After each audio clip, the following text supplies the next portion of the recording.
Continuing coverage now following increased military action in the Middle East. Experts say counterterrorism intelligence likely played a large role in the strikes against Iran over the weekend. Our Nate Stanley spoke with a former CIA agent about that today.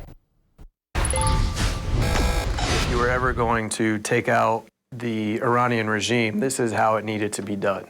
Brandon Blackburn is a former undercover targeting agent with the CIA.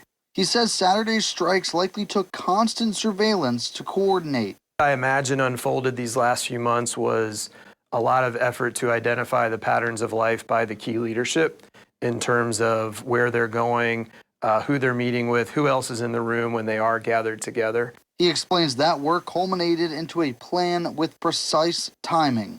I don't think 10 years ago you could have conducted this operation in the precise targeted manner in which it unfolded.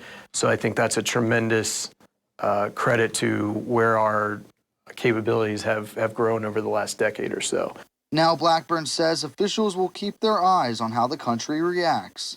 What the U.S. and the Israeli and their growing coalition are looking to do is to load the bases and then call upon the Iranian people to come back clean up.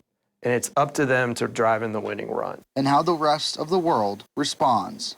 I would surmise, again, I'm not in that line of work anymore, but based on reading between the lines, I believe that the United States and Israelis had a very high confidence that the Gulf and Arab nations would also come to support this operation if and when Iran retaliated. And we saw that to be the case.